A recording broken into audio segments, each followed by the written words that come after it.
時丸田中の Wednesday Morning。 皆さんおはようございます。時丸です。今日は6月18日水曜日、時刻は朝の6時になります。東京のホワイトボックススタジオよりお送りしています。暑いですね。もうものすごく夏な雰囲気で、今日東京は朝、もうすでにこの時点で26度、7度ぐらいあるんですけど、日中は35度くらいまで上がりそうで、もう今週から一気に夏を帯びてきました。で、私もですね、この部屋で初めてエアコンをつけましたね。湿度がね、もうすでに 70% とかあるんですよ。すでにっていうか、湿度は多分日によって変わるんだろうけど、なんというかこの夏、7月に入る前の、やっぱりその6月特有の湿度というか、もうなんか一番辛い時期というかね。で、しかも体がやっぱりその暑さに慣れていないものだから、ね、春から夏にかけてのこの時期っていうのが一番その、なんか暑く感じるし、で、体調を崩しやすくなるんですよね。なので、皆さんも十分これからの季節ちょっと気をつけてください。はい。私はもうエアコンつけて、でもなるべく鳴らすようにしてますね。なるべくこう外に出歩いたりとか、あえてその太陽カンカンの中を歩くっていうようなことをやってます。で、もうなんかその汗かきたくないって感じじゃなくて、なんか汗をかく感じでいくと結構気持ちいいんですよね。もう今日はもう汗かくぞみたいな感じで、あえて太陽の中を散歩すると。そんな感じで、慣らしてますね。で、その後は冷たいシャワーを浴びて、で、そこから早めに夕方ぐらいからちょっと冷房を効かせ始めて、汗をかかずに夜中寝るみたいな、そういう感じにしています。毎週水曜日朝6時から放送している時丸田中のモーニングレディオ。今週もね、続けています。今日で4回目かな、もう5回目になるかな。4回目だよね。4回目かな。もう自分で放送した回数忘れていますけども、なんとか続けられています。皆さんのおかげです、これも。お便り、それからスポンサーも募集していますので、概要欄よりどしどしご応募ください。ゆるゆると話していきますので、皆さんも何かしながら作業用に聞いてください。今週見た風景のコーナーです。今週はね、今週も結構いろんな風景を見てきました。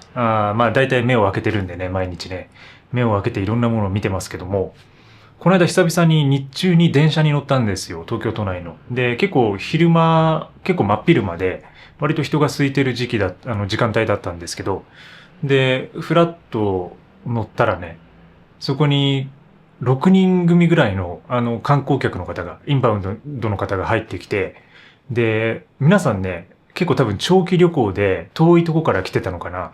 スーツケースを持ってたんですよ。ものすごく大きなスーツケースをそれぞれが持ってて、だから6人が持ってるから、もう 6台のスーツケースがガーってあってね。で、もちろんその座れないものだから、一部は座って、一部の人は立った状態で、スーツケースをその通路にね、置いてたんですけど、こう電車がね、なんかね、その時ね、むちゃくちゃ揺れてて、で、揺れるたびに、そのスーツケースがぐーっと移動してね、通路を流れていくんですよ。で、それをなんか他の人がこう止めて、で、戻してみたいな。で、よくあるよなと思ってたら、それがね、立て続けに5回ぐらい起こったんですよ。で、結構、こう、スーツケースがぐわぐわもう通路を行ったり来たりして、で、他の人がこう足でパッて止めるみたいな。で、なんかその光景が、その光景に、彼らも、なんか、おかしくなっちゃったみたいで、なんかサッカーゲームみたいなね、なんかちょっとゲームしてるような感覚、スーツケースでフットボールし始めたような雰囲気になってきて、なんか、ものすごくこう、みんな笑っててね。で、誰かがガーって流れてきたら足で止める。で、ガーって流れてきたら足で止めるっていうことをね、なんかみんながやり始めて、なんかちょっと何やってんだろうなっていうね、この空気なんだみたいな感じに遭遇しましたね。で、僕のところにはこう流れてこなかったんですけど、来そうだなって思ったけど、その僕の手前の人が足でバッて止めてくれて、で、戻してみたいな、そういう感じでちょっと和やかな、感じになっていました。はい。で、今週はちょっと移動が一つありまして、南知多にですね、ビワの収穫に行ってます。で、これはVlog ちょっと動画上げてるので、もし見てない方はご覧ください。はい。ちょっと、あつしさん風にね、今回ちょっと作ってみてますので。で、まあ4月に袋掛けをして、今回収穫って感じだったんですけど、なんかね、年々ね、今多分3年目ぐらいなんですけど、多分毎回ちょっともみ殻とか肥料とかをあげたりしてるせいか、だんだん立派になっていますね。なんか実も大きくなっているし、で、品質というか、甘みと酸味と、なんかね、味もすごい良くなってるんですよね。で、まあ僕がその畑を所有してるわけではないので、まあ結構お手伝いというか、サポートみたいな感じで参加させてもらってるんですけど、でもなんかこれだけの期間で、やっぱりその成長が感じられるというか、なんかその一つ一つの作業にも、いかに効率化するかみたいな工夫とかが生まれてきたりとか、あとはその収穫の手際とかですね、袋掛けの手際とか、で、味に関しても結構良くなっていると。うん、なんかすごい面白いなっていうか、本当に手をかけただけ、やっぱそれがこう実際に実って帰ってくるっていうのは、うん、なんかフルーツのいいところだなっていうね。まあ、やっぱりまあね、人間とか、まあ動物とかもそうですけど、何かやっぱりこう、ちゃんと自分がこう愛情を与えて、やっていると、それがちゃんと返ってくるっていうね、ことをなんか感じられるような、まあそういうことを改めて思った旅でしたね。じゃあ今朝の一曲参りましょうか。ここで、毎回エア選曲をしています。今日の一曲は、これいきましょう。ジュディ&マリーで Radio。はい、聴いていただきました。ジュディ&マリー。ロックバンドですね。日本が誇ると言ってもいいでしょう、これは。うん、ジュディ&マリーの Radio っていうね。まあこのちょっとレディオに合わせてレディオを選曲してみたんですけど、私この曲ね、学生の頃コピーバンドでやっていました。で、自分が組んでいたバンドではなくて、結構その軽音部みたいなバンドサークルみたいなところに所属をしていたので、そこで結構その学祭とかそういうイベントごとのたびに企画バンドっていうものをよく結成していたんですよ。で、まあいろんな、まあそれぞれいろんなバンドで活動しているメンバーがごちゃっと混ざって、なんかやりたい曲をやるみたいな感じで、この曲はやった曲ですね。で、まあ、ジュディマリっていうバンドは、結構まあ、そのユキがね、結構フロントマンとして、まあもちろんまあ多分今も活躍されていると思いますけど、出ているイメージが強いと思うんですけど、ものすごくバンドなんですよね。ロックバンドなんですよね。やっぱそのギタリストの拓也だったかな。拓也だったよね。名前ね。ちょっと忘れちゃいましたけど。うん、拓也のそのテクニックとか、なんかそのこうバンドサウンドとしてのやっぱりこう一体感っていうのか、そういうのが強くて、だからそのやっぱりその学生の軽音部みたいなもので、やっぱりよくコピーされるバンドの一つではありましたね。で、なかなかまあテクニカルなことやってたりとか、でもこう簡単な曲もあったりとかして、で、やっぱりその最初の頃っていうかその学生のバンドとかってね、なるべくこう簡単な曲とか選んだりするじゃないですか。まあ簡単にみんなでできるような曲を選んだりとか、あとはそのロックサウンドというかそのバンド的に演奏していて楽しいみたいな曲を選びがちだと思います。まあそれはそのボーカルだけではなくて、その各パートの楽器の演奏がなんか演奏しがいがあるというか、そういう曲をね、やっぱこう選びがちというか。で、どうしてもまあギターミュージックとか、そういうこうロックミュージックみたいなところに多分行くと思うんですけど、もちろんまあいろんなね、バンドとかサークルがありますけど、まあ僕がいたところは割とそういう傾向があって、で、その中でもジュディマリは結構ね、みんな演奏していましたね。まあこの曲も結構ギターで演奏しても楽しい曲なので、ぜひ楽器をやってる方はトライしてみてください。お便りコーナー。はい、皆さんから毎週お届けいただいたお便りを読み上げるコーナーです。今週もね、たくさんお送りいただいてありがとうございます。また今回ちょっと全ては読み上げられないんですけども、6点かな ?6 点ぐらい、お送りしたいと思います。ラジオネーム、ようさん。いつも楽しく聞いています。番組名、ブランクウェンズデーやホワイトウェンズデー、WW も何もない水曜日という感じでいいかもしれないと思いました。それでは今後も楽しみにしていますということで、はい。多分一番初期の頃に番組名どうするかって話で、まあ結局今も決まってないんですけどね。で、またね、その案をお送りいただいてますね。はい。ブランクウェンズデー、ホワイトウェンズデー。なんかどっちもいいですね。その何もないって感じで確かに。時丸田中のブランクウェンズデー。これもなんか言いやすい。なんかこう二つのなんかこう単語っていうか、それがやっぱいいのかなっていう感じしてますね。ホワイトウェンズデーもね、ホワイトウェンズデー。何もないっていうね。確かに水曜日はもうラジオだけがあるって感じですからね。自分の中ではもう、ラジオしかないっていうね。ラジオネーム、ホットコーヒーさんよりいただいてます。いつも動画楽しく見させていただいています。椅子取りゲームの動画めっちゃ笑わせていただきました。実家で親にいい人いないのと聞かれるお話、すごく共感しました。私はアラフォーの女ですが、母もやはり孫が欲しいようで、よく自分の周りの孫がいる人のエピソードを話してほのめかしてきます。私も一人のリズムに慣れていて、特に誰かと暮らしたいとは思っていないので、いっそ大好きな猫を迎えようかと考えています。時丸さんは動物はお好きですか？家に迎えようと思ったことはありますかっていうことで、はい、ありがとうございます。ね、やっぱこう親にね、やっぱそういうこう言われるっていう人は結構多かったみたいですね。この間そういう動画を上げて。うん。で、いっそ大好きな猫を迎えようとって書いてますけど、いいんじゃないですか、これは。もうなんかそういう感じだと思いますよ。結構僕の周りの、やっぱその独身、ソロイストっていうか、ソロイストって僕はちょっとかっこよく呼んでるんですけど、そのソロイストたちは、ソリストって言った方がいいのかな。どっちでもいいけども、そのソロイストたちは、やっぱりこう、動物を飼ってる方多いですね。で、自分自身も、実際にその迎えようと思ったことはあるし、で、実際その実家で飼ってたこともあるんですよ。で、猫がいた時期とか、あと鳥とか、ハムスターとか、で、犬だけないんですよね。で、なんか親戚が結構犬を飼ってて、その犬を世話したりとかしていて、僕結構ね、自分では犬派だと思ってるんですよね。なんか犬がいいなっていうか、っていうことを思ってはいるんですけど、でもね、猫もやっぱり魅力的で、私のね、友人でも結構猫飼ってる方いて、その方のお家に遊びに行った時は、その猫を観察するのが結構楽しかったりするし、で、よく言いますよね、そのツンデレな感じとかね。で、あと、そんなに世話がいらないとか。で、犬は絶対その、朝晩っていう風に2回散歩しなきゃいけないんで、しかも犬の種類によっては割と長い距離を、やんなきゃいけないんで、だからもう犬を飼うっていうことは、もう僕はだからその、犬に全てをかけるみたいな、そんな感じになるのかなと思っているんで、なかなかね、ちょっと今の感じだったら割と両立はできるかもしれないんですけど、こう、どうしてもいかんせんその旅する人なので、ちょっとノマディストなので、ノマディスト田中なので、結構ね、移動ができなくなってしまうっていうのがね、ちょっと辛いんですよね。今ちょっと3拠点ぐらいでね、こう、活動しているので、なんかそういうのが定期的に入ってくるんで、そこにこう行くときにどうしようかなみたいなものはあるし、で、もちろんそのペットホテルとかっていうね、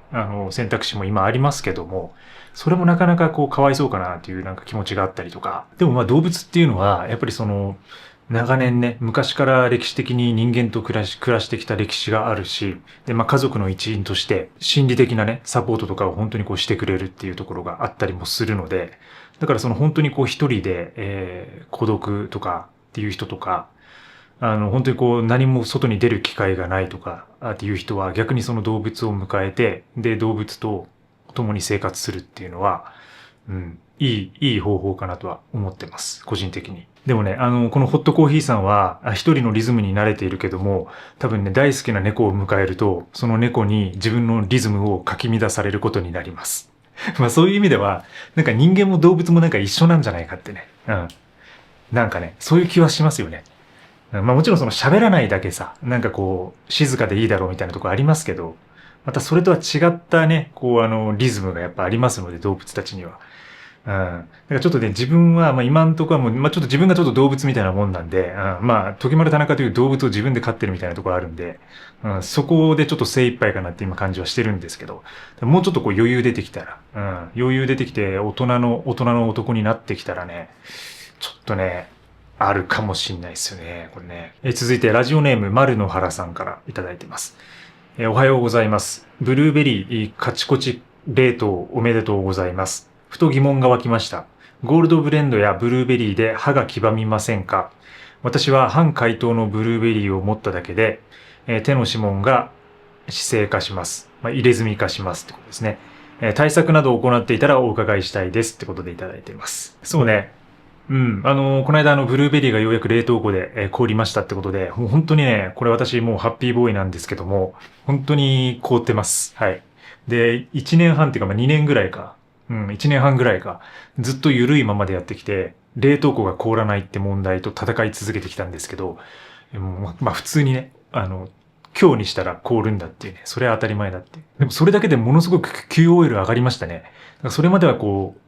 溶けたブルーベリーを急いで食べなきゃっていうふうに思ってたんですけど、なんかね、ゆっくり食べられるようになったんですよ。だから1回の量も減らすことができるし、で、長く保存することができるので、ブルーベリーを買いに行く頻度が減りました。で、ブルーベリーって結構値段するでしょ。もちろん生のやつも高いし、で、冷凍のやつもなかなかしますよね。500g とかで500円とか600円とか、まあいいやつだったら800円とかね、するやつもあるんで、そうなってくるとね、やっぱね、いいなっていうね、こう冷凍しながらね、ゆっくり食べられるっていうのは結構コスパもいいし、味ももちろんいいし。で、ゴールドブレンドやブルーベリーで歯が極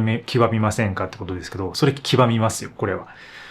ゴールドブレンドにはステインっていうね、物質が入ってたりとか、あとブルーベリーにはアントシアンかな。そのね、着色系のね、青いものが入ってるんで、それはね、長く食べていれば黄ばみます。はい。で、まあ、黄ばむんですけど、だからもう僕結構歯黄色いんですよ。ずっともうネスカフェゴールドブレンドばっか飲んでるんで。だから、黄色いんだけども、まあ別にまあ歯を磨けばいいなっていうのと、あとまあたまにホワイトニングとかね、行けば、それはもうクリアにできるんで、まあでも結局ホワイトニング行ってもさ、またそのゴールドブレンドとゴールドブルーベリーをさ、食べたらさ、またつくわけでしょ。何やってんだろうなって思いますよね、だんだんね。ゴールドブレンド飲んで歯を黄色くして、ホワイトニングに行って、そしてまた、綺麗になった色にゴールドブレンドで、着色をつけていくっていうね。アーティストかなって、自分が。歯をキャンパスに見立てたゴールドブレンドアーティストなのかなっていうふうに思うこともあります。はい。だからもう、なんかそんな感じ。でもそれがまあ人生かなって。黄ばませていこうぜっていう、そんな感じ。で、ブルーベリーとかでもね、もうブルーにしちゃって、で、それでまあもう一回その歯をクリアにして、歯磨きとかしてホワイトニングして、で、また白くなったら黄ばませるっていう。黄ばませたがり。そのために生きてるっていうか、そうしながらあの世に行くんだろうなっていう感じはしています。なのでこれからもゴールドブレンドをガンガン飲んで、毎日飲んで、ブルーベリーも毎日食べて、黄ばませていこうと思っています。ぜひ恐れずに、そしてホワイトニングに行きましょう。続いてラジオネームジャムヘイヘイさんよりいただいています。ジャムヘイヘイさんね、ヘビーユーザー、ヘビーリスナー、そしてヘビーお便らーですね。いつもありがとうございます。徳丸さん、チャオチャオってことで、いつもチャオチャオ挨拶してくれる。チャオチャオ。最近予定管理、タスク管理としてバレットジャーナルを始めました。これはペンとノートがあれば始められるノート術です。というのも、長年私はタスク管理ができず悩んでいたのです。そんな時、バレットジャーナルと出会ったことに運命を感じました。これからガンガン使っていく予定です。時丸さんはどのように予定管理、タスク管理をしていますかっていうことで、バレットジャーナルというのは、僕そんな知らないんですけど、今ジェミニで調べたところ、アメリカのデジタル製品デザイナー、ライダー・キャロル氏が考案した手帳術ですね。で、箇条書きをベースにして、つまりはバレットって、バレットっていう、点っていうことですよね、多分ね。点でジャーナルを打っていくっていう、そのまま日本語に訳したらそういう感じで、そこからどういうことかっていうのは読み取れるとは思うんですけど、で、結構ちゃんとこう、細かく分けられていて、3つのログを基本として構成されますと。まず、フューチャーログ、未来のログ。数ヶ月先までの予定を俯瞰的に管理するページですと。で、マンフリーログ、月ごとの予定やタスクを管理するページ。それからデイリーログ。で、これは日々の出来事とかタスクを記録するページっていうね。そんな感じで分かれていて記録する方法ですと。で、これをだからそのジャムヘイヘイさんは、始めたら、ものすごくね、運命を感じて、自分のタスク管理ができるようになるかもしれないっていうね、多分今段階だと思いますね。で、僕自身の予定管理とかタスク管理っていうのは、これメンバーシップとかの方で結構詳しく、そういう技術的なことは書いてるんですけど、私はアウトライナーっていうものを使っています。で、そういう意味では、このね、バレットジャーナルそのものだと思いますね。基本的にそのタスク管理、予定管理。で、予定管理は、Google カレンダー。カレンダーを使って、で、あとはそのタスク管理っていうのは、アウトライナーを使っています。で、アウトライナーの中でも、自分が好きなのはワークフローウィーっていう、これウェブでも使えるような、スマホでも使えるようなアプリケーションなんですけども、で、それによってそのアウトライニング思考を自分の制作すべてに活かしているって感じです。で、そのアウトライナー一つの中で、いろんなことをやっています。で、もうこれはもう簡単に言えば自分の脳の外部化というか、自分の脳を外部的に使うもう一つの装置っていうふうに捉えていて、そこであらゆる思考実験をしたりとか、YouTube のネタ書いたりとか、で、もちろんタスク管理、日々のタスク管理もやっているし、予定管理とかもやっています。で、具体的にね、どういうものがあるかというと、基本的にタスクっていうページがあって、これはさっきのバレットジャーナルでいうデイリーログに当たると思うんですけど、毎日そこで日々のタスクを出していきます。で、タスクって言っても、なんて言うんだろう。終わったものはパンパンパンって消していくみたいなタスクみたいなものあるんですけど、そういうものではなくて、フリーライティングっていうのを基本にするっていうことなんですよ。で、これちょっとここで話すにはちょっとあまり長くなってしまうので、過去の記事とか、でも書いてる。ノートでも結構書いたりはしてるんで、メンバーシップ入ってもらうのが一番早いとは思うんですけど、フリーライティングっていうものを基本としていると。で、フリーライティングの中で自分のタスク出しとかを複合的にやっていくっていうこと。で、そこで書いていくことによって自分のその悩みとか問題点とか今抱えている問題とかこれから数ヶ月直面する問題あるいは課題仕事みたいなものの対処っていうのが一元管理してそこで全部できていくってことが起きます。で、その自分のワークフローの中に実際あるのはそのタスクっていうもの、それがデイリーログみたいなとこだったり、あとは簡易的に自分の、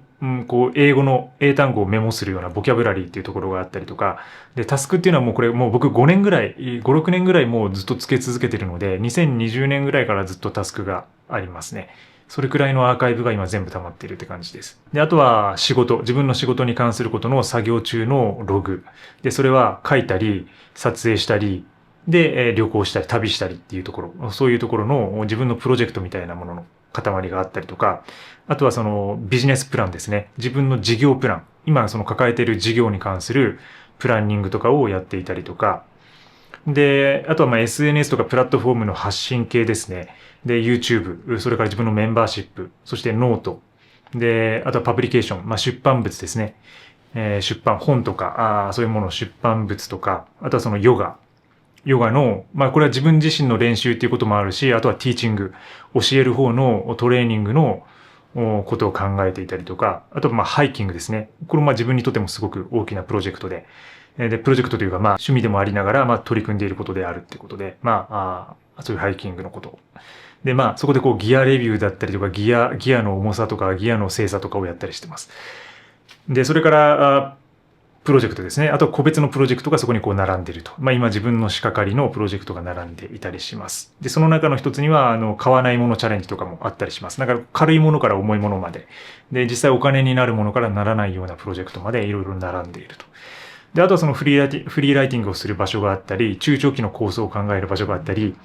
で、リーディングノート。で、つまり、読書ノートですね。読書ノートのまとまりがあったり、で、ミニマリズムについて考えること。で、それから自分のコンピュータサイエンス系、プログラミングとかエンジニアリングみたいなところについて考えるところがあったりとか、ライティングについて考えることがあったりとか、もうほんとまちまちで。あとはその撮影ノートとか、動画編集のテクニックみたいなところのまとめとか、あと引っ越しに関することとか、そういうね、ものすごい、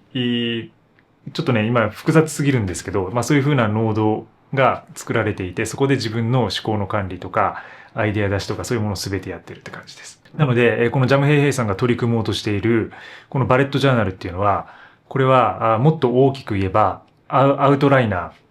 ニングっていうところに展開できるし、で、それにフリーライティングの技術っていうのを組み込んでやっていくと、さらにですね、その深みが出てくるんで、ぜひ、バレットジャーナルを起点に、楽しんでいってください。で、気づきがあったらね、また教えてほしいです。自分もいろんなことを学べる、いろんな人のやり方を、聞きながら、今の自分のスタイルがあるんで、いいものは取り入れながらね、やっていますので、ぜひね、こういうノート術していますとか、編み出しましたとか、あればね、教えてください。やっぱりそういう記述方法みたいなものも、その運命的な出会いってあるんですよね。多分ここでたまたま出会ってるって書いてますけど、そういう降ってくるっていうかね、自分もそうでしたよ。いろんな哲学者の千葉雅也さんとか、あとタックさんとかね、そのアウトライナーを使ってる人たちのインスピレーションを結構受けて、そこから自分で使ってみて自分流にアレンジしていったってところがあるんで、なんかね、そういうのが入ってくる時期っていうのが結構あって。で、それによって自分の人生が変わっていくってことは本当にあり得ます。これ面白いことで。だから自分の人生が先に変わって自分のその予定管理とか変わるのではなくて、そのなんか予定管理とかメモの方法とか、そういうテクニックの方から自分の人生とか行動とか動きが変えられるってことは本当に起こるんですよね。だからそういうのがね、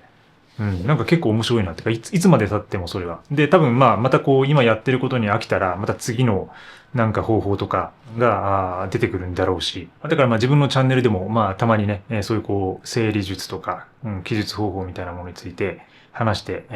これまでも結構話してますけど、今後もちょっとアップデートあったら話していきたいと思います。もう予定管理はもうカレンダー一本ですね。なんかタスクも自分はもうカレンダーの中に埋め込んじゃうことが多くて、タスクっていうのはそのタスクノートみたいなものに書くよりも直接カレンダーに入れていったら、もうあとはそのカレンダーを見ながらそこによって、それをやることによってタスクが自動的に終わっているっていうね、ことがいいんですよね。あるいはそのタスクが出た瞬間に自分のそのタスクをやってしまうっていう感じ。そこに書く前に、なんかそういうことをやってたりとか、そういうなんか、タスクをもう作らないっていう感じかな。ゼロにしておく。常にっていうか。そんな感じを心がけてますね、最近は。はい、ラジオネーム、ケイサドさん。時丸さん、こんにちは。いつも動画やコアで発信を楽しみにしております。今回、初お便りです。私は昔から低山の重装をメインで登山を楽しんでいるのですが、トレッキングポールを導入するかどうか、最近ものすごく迷っています。私自身がミニマリストなので、持ち物を増やしたくないという気持ちもありつつ、間を取って一本使いなら良いかなと思ったり、今年は北アルプスに登ろうとしているので、絶賛ギアの見直し中です。時丸さんは2000メートル級の以上の山にも登られた経験があると思いますが、持ち物リストにトレッキングポールが入っていたことはありますか？現在使われていない理由や、あえて使わないために意識していること、メリット、デメリットを含め、時丸さん目線のご意見をお伺いしたいです。どうぞよろしくお願いいたします。ということで、はい。ケイスタートさんありがとうございます。コアメンバーですね。メンバーシップ入っていただいている方ですね。はい。で、トレッキングポールね。トレッキングポール。これはね、本当にね、迷います。で、持ち物を増やしたくない。で、間を取って一本使いなら良いかなと思ったり。これはね、ありますね。で、自分も常々考えていることで、で、過去にもちろん使っていたこともあります。で、それは、ゴッサマーギアの軽いやつ、120g ぐらいのものすごい軽いトレッキングポールを使っていて、で、その頃はテントがルナーソロで、で、今と同じようなワンポールテントだったので、そのトレッキングポールをそのままテントポールにするっていう方法で、だから、テントポールとして使えるから持っててもいいかなっていう風に感じで使っていました。で、それなぜ手放したかというと、トレッキングポールを使わない方が、自分は身軽でいいなっていう風に思ったのが一つです。で、それから、2000メートル級の以上の山結構登ってはいるんですけど、僕もね、結構低山が多いんですよ、割と。もう本当なんかデイハイクの方が割合としては多いので、なんかそうなってくると、トレッキングポールがいらないんですよね。だから自分のその行く山っていうのが、そんなにこう高い山っていうところがないので、だからそこで、トレッキングポールを手放して、もっとその荷物を軽くして自由に歩くっていう方法を取ったっていうのがまず一つ。で、今もね、ワンポールタイプのテント使ってるので、今は、ポールを使ってるんですよ。専用のポールを。で、これ、今のスタイルっていうのは、このポールを、テントポールをトレッキングポールに転用するってことを今やってます。はい。だから逆です、これ。ちょっと今見せますね。これだからほら、普通さ、自分のトレッキングポールをテントポールに使うっていうのが普通じゃないですか。普通というか、大体そういう方法が多いと思うんですけど。で、テント用の専用のポールなんですよね、これね。専用のポール。これを逆にトレッキングポールにするっていう感じです。これもうエクストリームでしょ、完全に。で、これだから自分がいつも言ってる、制服の私服化ですね。だから私服の制服化じゃなくて、制服を私服化してみようっていう方法論。そのね、ちょっと馬鹿げた話をこれまでしてますけど、それと全く同じ方法論で、大体みんなそのトレッキングポールっていうのをじゃあ、バーサタイルにするために、多目的にするために、じゃあそれをそのままテントポールにしようってやるんですけど、僕はそれよりもテントのポールっていうのがあるわけだから、それをトレッキングポールにしたらどうかっていう。で、これでね、で、結局ね、長さもね、いい感じになるんですよ、これね。で、もちろん、この問題点っていうのは、これ完全にそのテント用のポールなので、トレッキングポールみたいな耐久性がないっていうこと。で、トレッキングポール用に作られていないので、もちろんないっていうことです。ただ、素材は同じカーボンだし、で、この入るね、このジョイントの部分も結構これくらいあるんですよ。3センチぐらいあるんですよ。で、結構強いのと、なのでここを持って、こういう風にね、これでね、この間歩いたんですけど、いけるんですよね、ある程度。そんなにハードな使い方をしなければ。で、これでテント板についたら今度これをそのままですね、テントに入れて、テントポールとして使うっていう風な。うん。いや、私服の制服化、それをまあ制服の私服化してますけども、それと同じように、テントポールのトレッキングポール化。もうなんかヒップホップみたいになってるけど、なんかもうヒップホップ。やってることがヒップホップ。もう今これハイキングやってない人は何言ってるかわかんないと思うんですけど、トレッキングポール、テントポールのトレッキングポール化。はい。そんな感じでですね、やってます。で、そうなると、一本で済むし、一本だけでこうなんとなくいけると。で、やっぱそのトレッキングポールってやっぱその二つあって意味があるじゃないですか。こうリズミカルに歩けるし、で、ものすごくやっぱ補助になって、あるだけで全然ね、疲れ方変わってくるんですよね。特に下り。で、本当にこれで膝が痛くなったりとか僕もうずっとしてるんですけど、それでもやっぱり、一本でもあるだけでね、全然違うんですよね。で、やっぱ2本ついてくると、今度ワンポールテントを使った時にその1本をテント用にするともう1本余っちゃうじゃないですか。で、余っちゃうけど、それがまあ、普通に登山の最中に使えるならいいんだけど、それほどその頻度が多くないとか、そんなに使う場面がないっていう人は、本当にその1本でいいわけですよね。でもなんか1本だけ買うっていうのも結構中途半端だし、で、それは完全にテント用のポールになるっていうか、テントのポールにしかなり得ないわけだから、だったらじゃあもうその1本しかないテントポールっていうものをトレッキングポールに転用してみてはどうかっていう風な、まあ完全にそのウルトラライト的なね、思想ですよね。ただね、まあアメリカのハイカーとかでやってる人いるかもしれないですね、これ。まあ、もちろんその折れてしまうことに気をつけなければいけないんですけど。まあでもだったら、まあ、トレッキングポールを、ちゃんと丈夫なポールを一本持って使うっていうのが、まあ本当は一番いいのかもしれないですけど、まあこれはでもものすごく軽いので、やっぱりそのテントポールっていうのは、軽いので、その分ね、まあ重量に関してはちょっと優位性はあるかなとは思いますけどね。そんな感じです。まあちょっとね、メリット、デメリット、まあ曖昧な感じになってしまいましたけど、自分のトレッキングポールに対する考え方はまあそんな感じですかね。もっとその自分が年を取っておじいちゃんになったら、もうそれをこう日常的な杖として使えるんで間違いなく買うんですけど、すぐ。すぐ買う。で、それを山にも使うみたいなね。だからその日常用の杖用と、ハイキングの時も使えるみたいな、そのなんか多目的に使えるって感じでいいと思うんですけど、今はね、トレッキングポール使わないんですよね。で、自分の足だけでサクサクと登っていきたいと。で、そのためにパックウェイト、荷物の重量もものすごく軽くすると。なんかそういうスタイルになっていますね。まあもちろんこれから多分そのスタイルは変わってくることもあるだろうし、トレッキングポールを導入することもあるかもしれないですけど、今の自分のその行ってるまあ山域とかもね、合わせてそういう状況を含めて、今はそんな感じです。じゃあ最後のお便りご紹介します。ラジオネームチョコチップさん。時丸さんこんにちは。以前デイブレイク17とコンター35の2個持ちから、コンター35一つに絞ったという動画を見ました。あれから数週間経ったと思うのですが、コンター35一本製の使い心地、今のところどうですか？サイズ感とか普段使い、登山でのバランスなどしっくりきているか気になっています。もしよければ最近の印象やこの選択で良かったみたいなことがあればぜひお聞かせください。これからも動画楽しみにしています。ということで、はい、ありがとうございます。バックパックに関するね、質問ですね。はい。以前ね、そう、僕が持ってたデイブレイク17ってものと35ってものを、一つにした。それまでは二つ持ってたんですけど、手放して一つにしたっていうことで、で、コンタ35っていうのは、ロールトップタイプの上をくるくるって巻いてやるタイプのバッグです。で、登山、まあ一泊以上のハイキングで使えるような、テントとかシュラフ、まあスリーピングシステム入れても、まあ余裕が出るようなサイズのバッグになっていますと。そう。で、いろいろね、使ってみたんですけど、で、デイハイク一回行って、で、この間旅もね、それで行ったんですけど、やっぱりね、中身が少ないとスカスカになるし形崩れます。はい。これはもうでもずっともう分かっていたことで、で、形崩れるんですけど、なんて言うんだろう。で、しかも僕が使ってるコンターは、後ろにステーが入ってないので、本当にもうただの袋なんですよね。だから形が保てないと。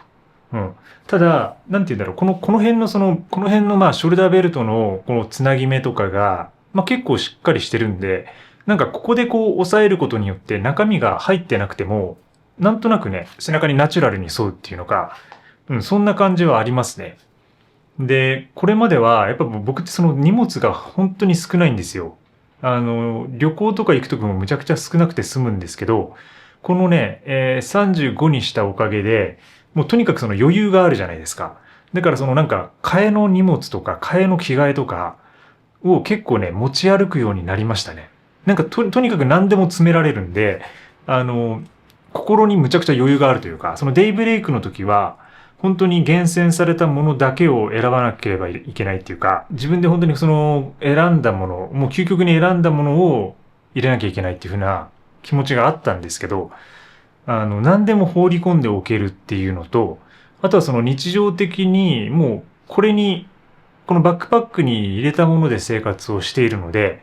なんかですね、それもそのまま持っていくみたいな雰囲気にもなったんですよね。もちろんテントは外しますよ。テントとパッドとシュラフは外しますけど、それ以外の服とかもですね、もう基本的に入っているものを持っていくと。で、あとは手ぬぐいとか、そこタオル系とかも、だいたいこれまでは旅行に行くときは、その先々で、このホテルはタオルがあるからとか、このゲストハウスはタオル借りれるからいらないなみたいな判断をしていたんですけど、もうとにかく自分の使っている、日常的に使っているマイタオルとか、マイアイテムをすべてね、持っていくみたいなスタイルになりましたね。で、それでもバッグ自体の自重が軽いので、で、デイブレイクよりも実は軽いんですよね。500g 切るんで、コンターは。うん、だから、なんかそんなに苦じゃないというか、うん。だからそういう感じもあってね、いい感じです。だからザクザクと入れて持っていけるし、あとはですね、その現地で買ったお土産とか、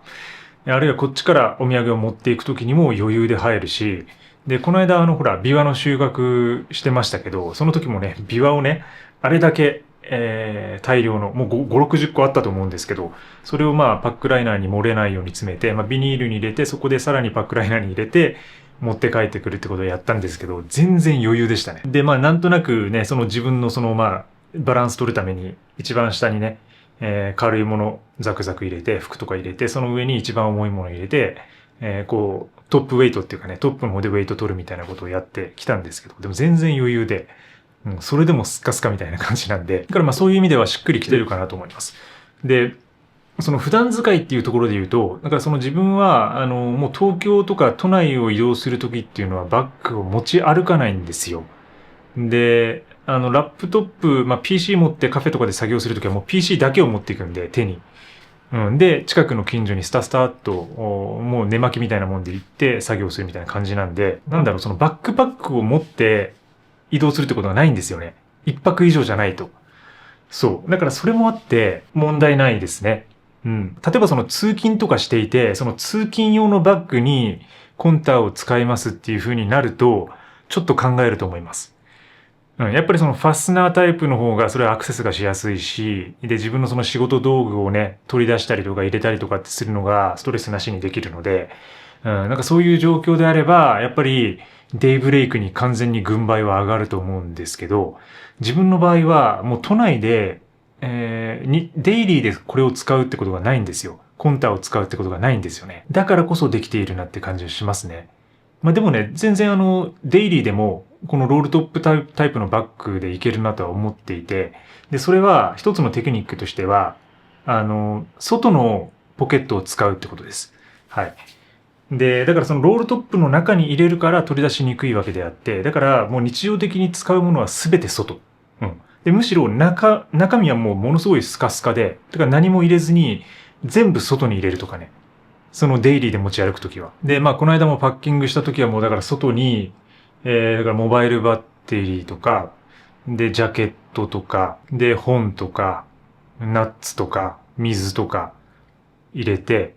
で、あとはその、まあ、スマホとか、紀ノ国屋オリジナルジップウォレットとかはもうポケットにそのまま適当に突っ込んだりしてるので、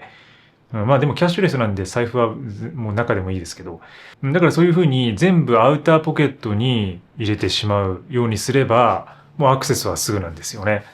で、コンタで言えば、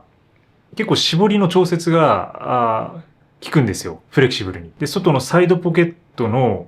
ウォーターボトルポケットみたいなものを結構ギュッと絞れば、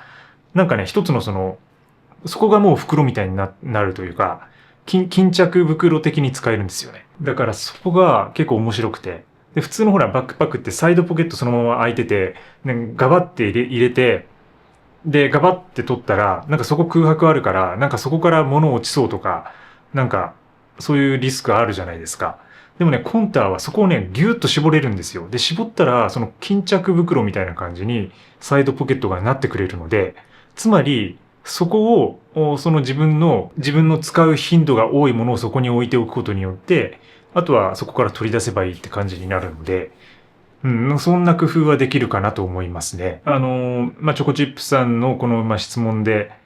ね、しっくりきているか気になっているっていう点で言えば、今のところはしっくりきているっていうふうな答えになります。で、この次の段階として考えられるのは、例えばエアロの28にできないかとかね、多分考えると思うんですよ。多分みんなね。35リットルから28でいけるんじゃないかとかね。考えるようになると思うし、自分も実際考えたりはしてるんですけど、ただやっぱり大は小を兼ねるっていうね、昔からあるじゃないですか、そういう言葉が。だから、本当に小さいものっていうのは、なかなか容量が増えた時とか、やることが変わった時に大を兼ねることはできないんですけど、ある程度大のものであれば、それ以下のもの、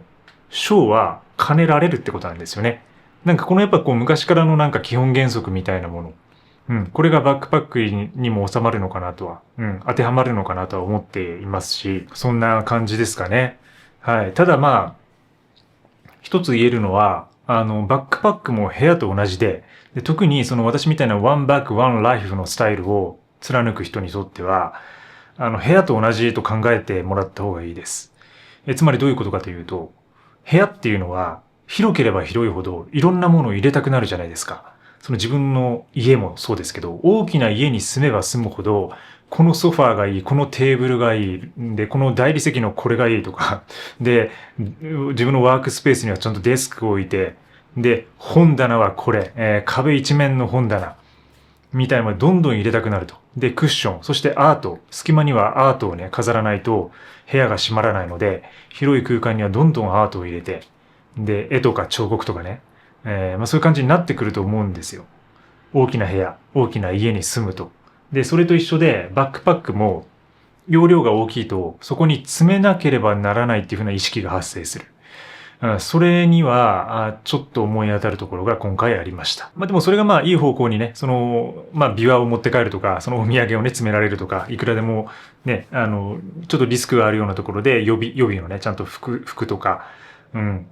防寒着入れられるとか、そういうのはいいとは思うんですけど、ただやっぱり、本当にこれだけで生活するってなった時に、大きすぎるがゆえに、自分のベーシックアイテムっていうのか、自分の最低限の持ち物が増えてしまうっていうことには、ちょっと気をつけなければいけないかなと思いますね。ただ自分の場合はそれも65個っていうところで、今ちょうど収まる分量なので、それ以上もう減るのも厳しいし、増えるのも厳しいなって感じなので、そういう意味では、ちょうど35っていうね、コンタ35っていうバランスが、今ね、一番しっくりきているとは思いますね。ただね、まだ本当に2、3ヶ月の話なので、これから半年間、そして1年間、やっぱり四季があるので、日本の場合は1年間が僕の中で結構基準ですね。春夏秋冬のその全シーズンに一つのバックパックで対応できるかっていうところがポイントになってくるので、これからもちょっと実験を続けて、また気づきがあればシェアさせてもらいたいと思います。で、ぜひね、チョコチップさんの、使ってるね、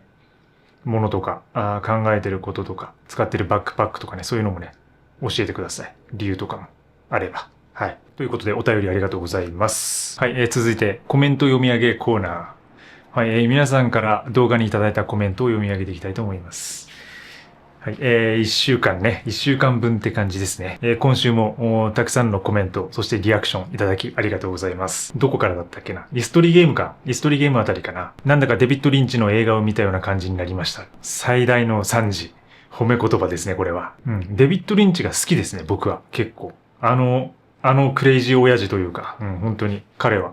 アーティスト、本当のアーティストだなって思いますね。その自分のね、動画がそのデビッド・リンチ的だっていうのはあまりにもおこがましいですけど、そんなことはちょっと言えないですけども、嬉しいですね。いつもいただいてる永年本田さんから、部屋に椅子がない場合はどうしましょうと書いてるんですけど、それに対して空気椅子取りゲームっていう風に書いてくださってる方がいて、で、ものすごいエクストリームですね。椅子がない場合は空気椅子取りゲーム。これはすごいエクストリームだ。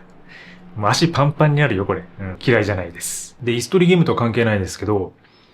質問があって、LINE してないことをひた隠しにしているんですが、そういう人をどう思いますかっていう。これ全然良くないですか？てかむしろ自分も LINE やめたいぐらいなんですけど、全然良くないですか？いいとしか思わないですね。むしろその LINE をひた隠しにして、LINE をしてない環境にいられるってことは素晴らしいなというか、ほら、どうしてもほら LINE って今むちゃくちゃ使うじゃないですか。で、なんか LINE しかむしろそのコミュニケーション手段を持たないような人もいるし、LINE で連絡してもいいですかとかね。で、あとその企業のアカウントとかでも LINE を登録しなければいけませんとか、あと最近荷物の配送とかでもさ、LINE を登録して、再配達の連絡をしてくださいとか、あるから、なんか LINE からね、逃れられないんですよね。だからむしろこの LINE してないってことは、いいなっていう感じですね、自分からしたら。で、僕のね、友人にね、かなりエクストリームな方がいてね、その方はバーを経営してるんですけど、その彼はね、LINE どころか、ガラケーです。はい。で、だからもう LINE をね、入れられないんですよ。自分が持ってる携帯に。だから僕はいつもその方に連絡するときはメッセージか電話しか使えなくて。これがね、すごいいいんですよね。スマホを使えない年齢とかなんかそういう感じではなくて、全然僕と同世代の方の経営者なんですけど、いいんですよね。むちゃくちゃ、その人の雰囲気っていうか世界観が。だから LINE どころじゃなくてもうスマホなしっていう、もうガラケーだけ。自分もそういう境地に行きたいと思いますけどね。去年かな。去年ほら、ライトフォンっていうね、何もできない電話を試しましたけど、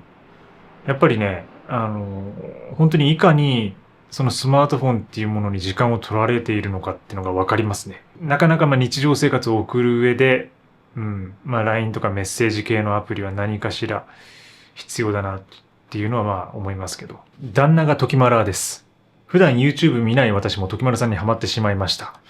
初手から様子がおかしいのが何とも言えなくて好きですっていう。ありがとうございます。ね、結構ね、こういう方多いんですよね。だからね、旦那がとかね、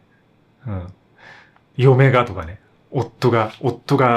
好きで、自分も見始めましたみたいな方に。いや、嬉しい限りです。夫婦揃ってよろしくお願いします。一人一人ゲームの場合、音楽をランダム的にストップさせる方法はどうされていますか？十四松さんからね。音楽をランダムにストップする方法っていうのは、普通にもう自分でパッて止めるってことです。で、自分で、って慌てたふりをするっていうのがあれの醍醐味なんで。だから、自分で止めても自分で座るっていう。ただ、ちょっとここでね、裏の仕掛けを話しますと、この間の動画は、あれ実は、音楽流しながら撮影してないんですよ。もちろん分かってる人いると思いますけど。あれだから、私撮影するときは何も音楽なしでやってます。で、すべて撮影し終わった後に、じゃあどの音楽がこれに当てられるのかっていうのを考えて当ててるんで、だから、全くあれはもう音楽ない状態で一人でやってるんですよ。ますますやばいでしょ。この何もない部屋でね。だからますますやばい。だから音楽なしであれやってますからね。音楽やってたらさ、まだなんとなく乗れて、わーって座れるじゃないですか。それを音楽なしでやってるっていう。これは頭おかしい。本当に誰だって。誰だ時丸さん結婚してほしいって。いや、これはね、恥ずかしいけど嬉しいですね。最近結婚ブームですからね。ヒカルさんも結婚してね。で、エミリーさんも結婚してね。で、加藤ゆりさんも結婚してね。最近すごいYouTube のレジェンドたちが、どんどん結婚し始めてるので、そのちょっとレジェンドの流れに乗って、時丸田中の0日婚みたいな、可能性もこれもしかしたらですかね、これね。やる気満々ですねって。そう、やる気がない動画に対してやる気満々ですねってね。うん。いいね。腰より通派さんからね。うん。いや、本当にもうやる気しかないよね。やる気しかないんだよ。うん。何がやる気ないだっていうね、もうタイトル釣りするのはね、良くない。うん。やる気がありませんって言いながら、やる気満々じゃないかって自分でも思うわ、それ、本当に。やる気がありませんの動画でなぜかね、オフ会とかやってみないですかってね。で、これオフ会結構ね、考えてますよ。まあ、今、自分のメンバーシップやってるんで、まあ、やるとしたらそのメンバーシップの中で、ちょっと募集したりとかして考えてるのと、あとはね、ちょっとなんかフェスとかやりたいですね、フェス。うん。ミニマリストフェス。で、これも今 YouTube で活動しているようなもうミニマリストたちを全員集めてね、ミニマリストフェスティバルって感じ。もうフジロックみたいな感じ。うん。もうなんかすごい会場で。武道館か東京ドームでしょ。これやるとしたら。うん。でもミニマリストだけしか集まらないみたいなフェスで、そこでこういろんな人のこう話があったりとか対談があったりとか、裏話あったりとか、うん、そういうそういうフェスをね、やりたいですね、ちょっとね。またね、ちょっとね、僕のその夢がね、また増えてしまうんですけど、モーニング娘。の方法来一行勢のあれで、道玄坂で PV を撮るっていうのが一つと、で、あとなんだ。あと、ノーノーガールズに即してノーノーボーイズっていうそのミニマリストオーディション番組を作るっていうのが一つと、で、もう一つそのオフ会というか、もうそれをちょっと壮大にした、ミニマリストフェスティバル、ミニマリストフェスっていうね。うん。入場者は絶対手ぶらでなければならないみたいな、それが入場券だみたいな、もう、うん。なんかそういう、いかにミニマリズムな状態で来れるかみたいな、うん。そんなフェス。うん、ちょっとヒッピー的な感じの。でもこれも皆さんの、活動にかかってるんで、僕の活動よりもその皆さんのその活動がそれをこう押し上げてくれると思うので、ちょっとね、やっていきたいと思うんでね、頑張っていきましょう。その実現に向けて。前回のラジオで、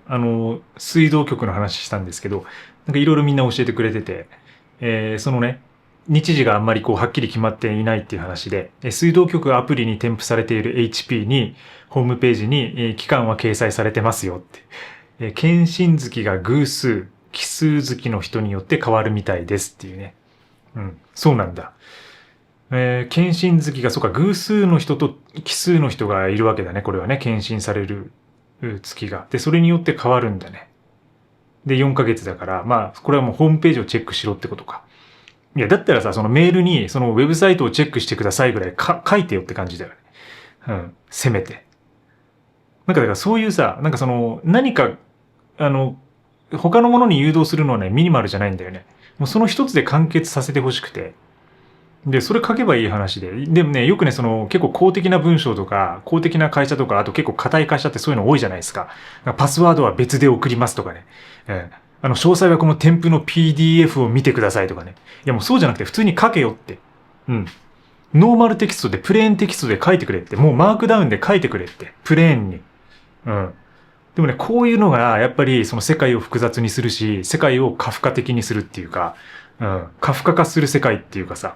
それでもうみんな迷宮入りしちゃって、で、一部のその利権を持っている人が、吸い上げていくっていうね、そういう構造になってるんですよ。もう社会っていうか世界が。うん。ちょっと、あんまり話すと陰謀論的になっちゃうんであれだけど、うん。もうね、プレーンテキストで書いてくれって。それが一番仕事ができる人であるし、やりたい、やりやすい人ですよね、本当に。これも前回のレディオで、私事ですが、水道料金を気にせず水浴びができるので、十四松も喜んでおりますってことで。で、これ名前がね、十四松さんって言うんですけど、多分十四松を飼ってるんでしょうね、これね。鳥の。だから水浴びを気にせずできるっていうのはいいですね、それはね。確かに動物たちにとってはすごい素敵なことですよね。水代を気にしなくていいっていうのは。人間も動物であるから、その自分がこう水浴びをたくさんできるっていうのは確かに嬉しいかもしれない。怪獣の練習で、普段メタルとかロックばっかり聴いてる Y。この動画で初めてこの曲を知る。次はスリップノット歌ってほしいっていうね。大好きです。僕もスリップノット。でもね、歌えない曲ばっかだよね。People Equal とかね。絶対言っちゃいけないような歌詞とか曲名が多いので、唯一歌えるとしたらWait and Bleed でしょうね。Wait and Bleed は、あれは歌いやすいしメロディアスで。でもね、あれはね、かなり歌唱力というか、難しいと思います、スリップノットは。僕も何度か挑戦してますけどね。すごい難しい。コリンコリン・テイラーだったっけな、ボーカルのちょっと名前忘れたな。コリン・テイラー。すごくいいんですよね。うん。技術的にすごいだな。クリーンとデスボイスの使い分けがものすごいなと思っていて。あれはなかなか才能がないとできない。多分普通の人がやると結構喉にダメージを与えるし、うん、喉を潰すことになるんで、ちょっと機会があればスリップノット練習してみたいと思います。前回のラジオで、ビーツ極みさんから、独身って自分のペースで誰にも何も言われず好きなように行動できる。その環境で満足してしまうと、結婚や同棲で相手に合わせることがストレスに感じてしまう。だから独身のままがいい。特にミニマリストは、みたいな。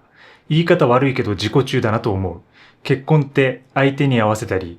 相手のためを思って行動したり、守るものがあったり、喧嘩もしたり、我慢もしなくてはいけない。良い意味で忍耐強くもなるし、感謝の気持ちも持てるようになる。人それぞれ考え方にもよるし、パートナーとの相性にもよるけれど、結婚は人間的に成長できると思う。自分は今のパートナーと一緒になって、本当に成長できたと思っているのでっていうね。でもこれはごもっともで、確かに良かったですねってことしか言えないんですけど、結婚は人間的に成長できるって思うのは、この人が実際に結婚してそう思ったってだけであって、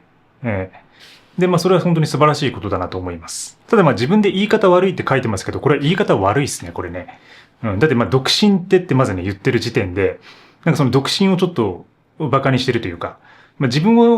分の過去しか正当化できないんですよ、誰も。だから、結婚している人は、自分はもう結婚したから、これが今が素晴らしいって思いたいし、で、今独身の人は自分は独身だから、この生き方が素晴らしいって思いたいと。誰もがね。でね、誰にも何にも言われず好きなように行動できるっていう、そんなことないと。うん。そんなことないし、で、その環境で満足してしまうと結婚や同棲で相手にストレスに感じてしまう。いや、そんなことない。うん。環境で満足するってことはないんですよ。で、結婚したとしても、それは環境に満足するってことはあるだろうし、しない人もいるっていう。で、相手に合わせたり、相手のためを思って行動したり、守るものがあったり、喧嘩もしたり、我慢もたくさんしなくてはいけない。で、これは結婚しなくてもできますよね。うん。これ結婚しないとこれができないって思っていることは、ものすごく視野が狭いなと思います。で、相手に合わせたりとか、相手のためを思って行動するとか、守るものがあるとか、喧嘩もするとか、我慢もするっていうのは、結婚していようがいまいが起こることなんですよ。で、結婚ってただの行政的な契約、ステータスにしか過ぎないので、状態にしか過ぎないので、なので、それがなくても、そういう状況になれるってことです。で、それは今だったら事実婚っていうものがあったりとか、で、どうしても何かいろんな事情があって入籍はできないけどずっと一緒に暮らしている人とか、たくさんいますよね。あるいは逆もいます。結婚をしているけどもずっと別居している人たちもいるし、結婚はしているけどずっと他の場所でね、別々の人生を送っている。で、そしてかつそれぞれに新しいパートナーがいる。みたいな人はいるんですよ。だから、その想像力がまず全然足りてない。いろんな状況の人がいるってことです。だからそれを単純に自己中っていうのは、視野が狭いし、これは言い方が悪いなと思います。自分自身で言い方悪いけどって書いてますけどね。で、独身っていうのを、濁点がつくとね、邪悪になるんですよ。だからね、独身っていうのから濁点を全部取ると。特身。そしたら特身になりますよね。で、特身になったらもうすごい得する心みたいな感じにもなるし、自分が得度を受けた、もう出家した人みたいな感じにも聞こえてくるし、で、得をするっていうね、特身。で、あるいは自分が徳を積んでいくんだって。うん。人様のために貢献してね。だから結婚してないけども、特身になって、徳を積んでいく自分は修行僧なんだって。そういう風になってきますよね。これ三浦淳さんのテクニックなんですけどね。僕は大好きなね。だから濁点がつくと一気に邪悪になるし悪いようになると。だからもう独身っていうのがさ、もうすごい否定的じゃん。ですごい悪いようにさ、言うじゃん。独身でしょって。だから毒っていうね、毒っていうのはもうポイズンの方の音も入ってくるから、だからそれを濁点をすべて抜いていくと世界は平和になっていくっていうことが、これが私が最近ね、心がけていることです。だから独身っていうのは特身っていうふうに言い換えてみる。結婚にはさ、入ってないでしょ。濁点が。結婚でしょ。だから結婚の方が綺麗でいいなっていうふうに思っちゃってるし、そういう音なんですよ。音。世界は音でできている。だからね、それぞれの生活を楽しんでいきましょう。坂の上の田村麻呂さん。歴史上の人物やないかい。承認欲求を捨てることは不可能でしょうかってことでいただいてますけど、承認欲求を捨てることはこれは不可能です。で、これはもう科学的なエビデンスがあって、そもそも承認欲求っていうのは生存のために備わっているものだからです。で、これ昔狩猟採集時代にですね、もう何万年か前にその人間がまだ、畑とかね、農作をしていない時代に、やっぱりその動物を取ってきて、とか木の実を見つけたりして、その日の獲物を見つけてきて、で、それを村に持ち帰って、集団に持ち帰って、これ取ったどーっていうね、取ったどーっていう、これ私をこの取ったどーで認めてくださいっていう。で、それでみんなから承認を得るっていう。で、それでドーパミンが出て、じゃあまた次の動物、獲物を捕まえようっていうふうなことで、それでその自分たちが生き延びるっていうことをしてきたからです。で、それが今と違うのは、これ歴史学者かな、どこかの先生がこれ話してたことなんですけど、その今と違うのは、やっぱ今は、取ったどうして、それで終わりなんですよね。だからみんなそれが自慢に思えるし、で、それが妬みみたいなものになったりとか、につながると。で、昔はだから狩猟採集時代は取ったどうで、それでみんなから承認されて、で、それをみんなで食べてたんですよね。だから動物とかね、そういう肉をみんなで分け与えて、じゃあ食べたと。じゃあ、そしてまた、よし、次の狩りに行くぞって言って、また取ってきて、で、みんなから、すごいわーって、すごい今回の獲物また美味しいねっていうので、みんなから承認されて、またみんなに分け与えるっていうね。そういう循環になっていたわけですけども、もう最近のね、人間社会というか、SNS 時代になってからは、そういうものがなくなったと。もう承認欲求というのはただ自分が取ったどうで、俺はこれをやったんだみたいなのをみんなにね、見せびらかして、あるいはこれ買ったんだっていうね、私のランボルギーニです。私のロレックスです。みたいなね、感じで、私のベントレーですって見せびらかして、それをね、分け与えることをしないでしょう。だから、そこで、終わりなんですよ。そこで循環がないんですよね。見せて終わり。でも、うわーすごいって、ベントレーかっこいいってなって、それで終わりで、だからそこで妬みとか恨みとか、つらみとかがいろいろ生まれてきて、いう風になってると。だからそれが現代の結果であるってことで、だから承認欲求を完全に捨て去ることは不可能です。これ答えで言えばね。でもね、少なくすることはできます。これは自分がやっているヨガの実践でもあるし、で、仏教的な観念でもあるし、で、いかに執着を手放していくか。それはもう、物だけではなくて、結果にでもですね、こういうことをやったからといってその結果を求めない。俺はここまでやったんだから合格させてくれよじゃないんですよね。俺はここまでやったからもう許してくれよいいじゃないかってもう次のステージ行かせてくれよじゃないんですよ。その結果っていうのはもうついてくるものでしかない。だからその結果にはもう執着しない。そこを考えないということ。で、それは一つの承認欲求みたいなもの。欲求を捨てるってことにつながりますね。ただ、根源的にはやっぱりその人間が動物的に持っているものであるので、それはしかも生存のために、DNA に、遺伝子に組み込まれてきたものなので、かなり承認欲求のシステムっていうのは強いっていうことです。はい。だから捨てるのは難しいでしょうね。最近見始めました。話も雰囲気も動きもすごく面白いです。ありがとうございます。全話見てください。390本ぐらい動画上げていますので、一番最初から最後まで全部の動画を見てもらってコンプリートしてください。で、コンプリートしたら、一報してください。抽選で5名の方にネスカフェゴールドブレンド当たるかもしれません。結構大変だよ、全部見るのは。昔のやつからね、結構あるからね。I experienced this too, even though I'm pretty sure I'm not a minimalist. When everything becomes too much, I donate things, leave some people and activities, and pull the plug, so to say, on the most of my activity. Detach. It helps me calm down, but when I'm calm again, I'm surprised by nothingness I ended up creating. で、やる気がありませんの動画で私も同じ経験をしてますと。ミニマリストではないですけども、すべてが手に負えなくなったら物を寄付したりとか、人の活動から離れたりとか、で、あとはほとんどのものを断つようにする。detached。つまり切り離すっていうこと。そうすることによって気持ちが落ち着くし、再び落ち着くと自分が作り出した無に驚きます。I'm surprised by nothingness. I ended up creating. 自分自身が作り出した無に驚きますっていうことですね。いや、素晴らしいコメントありがとうございます。そうね、すべて、手に負えなくなったらやっぱその寄付、だから何か負えなくなった時にミニマリズムっていうものは始まるのかもしれないですね。そのものを手放したりとか、これまで参加していた活動からあえて離れてみたりとか、で、自分がやっている活動、仕事とかそういうものを断つようにする。そうすることによってその自分の気持ちが落ち着いて、ようやくその孤独状態になると。で、ようやく自分の心の声を聞けるようになると。で、それが一回落ち着いてくると、自分が作り出してきたものがどれだけ、何もないものだったかみたいなものに驚く瞬間があるっていう、結構深いですね。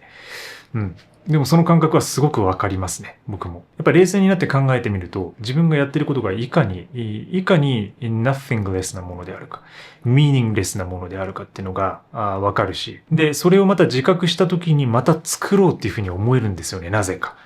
一回その自覚した時にこの何もなさみたいなものが面白おかしくも思えてきて、そのちょっとアイロニカルな部分が出てくるんだよ、自分の中の。じゃあもっとその馬鹿げたことやってやろうみたいな、そういうループになっているのかもしれません。Thank you for your comment, Alex. ミニマリストにもおすすめの副業5選の動画で、行動浪費さん、発信、執筆について非常に興味があります。時丸さんのノートでワークフローウィーの活用術を見てから、パソコンを持たなくても身軽に移動しながら執筆ができるようになって QOL が上がりました。時丸さんなりの執筆術や執筆についての考えを聞けたら嬉しいですということでありがとうございます。そうね。ちょっとね、難しいかな、これは。深くなりすぎますね、これね。執筆術や執筆についての考えってのを言ってもものすごい深いものがあるので。で、さっき話した、ワークフローイーに関して言えば、ちょっと今日ちょうどお便りいただいていたので、そちらでね、結構詳しく話せたかなとは思うんですけど、他のその執筆術っていうことになるとものすごく深くなるので、